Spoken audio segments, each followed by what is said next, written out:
क्या कभी आपने सोचा है कि जो माहौल हमें सबसे ज्यादा मानूस लगता है, वही माहौल हमें सबसे ज्यादा नुकसान भी पहुंचा सकता है? क्या ये मुमकिन है कि हम बुराइयों में इस कदर घिर चुके हों कि हमें अब बुराई बुराई ही महसूस न होती हो? आज की ये कहानी किसी एक शख्स की नहीं, बल्कि हम सब की है, मेरे, आपके और हमारी आने वाली नस्लों की। आखिर तक जरूर सुनिएगा, क्योंकि शायद ये अल्फाज हम सबको झंझोड़ने के लिए हैं। मछली पानी में पैदा होती है, पानी में ही पलती बढ़ती है, लेकिन उसे कभी ये एहसास नहीं होता कि यही पानी अगर हद से बढ़ जाए तो डूबकर मरने का सबब भी बन सकता है। जिन्नात आग से बनाए गए, उन्हें मालूम नहीं कि आग जिस्म को जला देती है। कीड़े मकोड़े जमीन के अंदर रहते हैं, उन्हें भी शायद इल्म नहीं कि इसी जमीन के नीचे मुर्दे दफन किए जाते हैं। बिल्कुल इसी तरह जब इंसान बुराई के माहौल में आंख खोलता है, बुराई में जीता है, बुराई को मामूल समझ लेता है, तो फिर उसे अच्छाई अजीब लगने लगती है और बुराई जिंदगी का हिस्सा बन जाती है।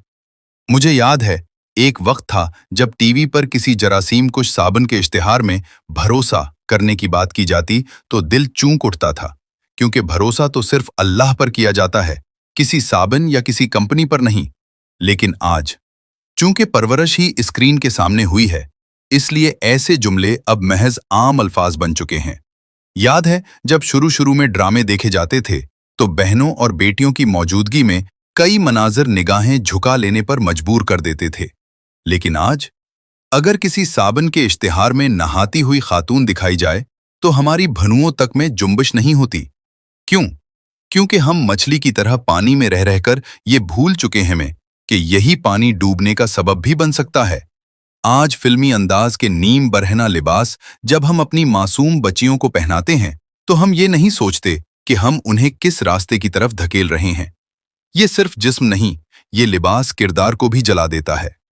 यूनिवर्सिटियों में लड़के और लड़कियों का आजादाना मेल जोल अब वालदैन को भी बुरा नहीं लगता, क्योंकि हम सब मेंढक की तरह आहिस्ता आहिस्ता गर्म पानी में खुद को ढालते जा रहे हैं और हमें एहसास ही नहीं होता कि पानी अब उबलने के करीब है।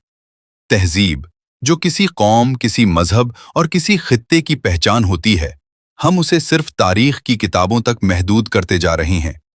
टीवी स्क्रीन से लेकर शादी ब्याह और मंगनी की तकरीबात तक हम जिस माहौल को अपना रहे हैं, वो कल तक हमारे आबाओ अजदाद के लिए इंतहाई काबिल नफरत था।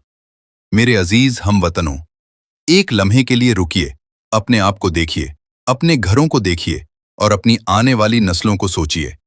कहीं हम खुद ही इस आग का ईंधन तो नहीं बनते जा रहे जो कभी हमें जलाती थी? शर्म व हया, जो एक मुसलमान के लिए बुराइयों के खिलाफ सबसे मजबूत ढाल है, कहीं हम ये ढाल खुद ही तो नहीं फेंक रहे?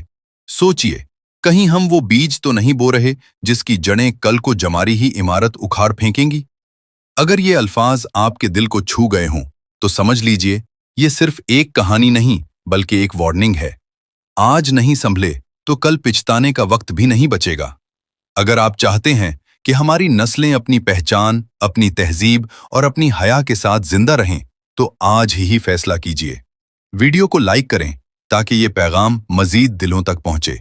चैनल को सब्सक्राइब करें, क्योंकि ये जंग सिर्फ एक फर्द की नहीं बल्कि हम सब की है। अल्लाह हमें हक को हक समझकर कबूल करने और बातिल से बचने की तौफीक अता फरमाए। आमीन।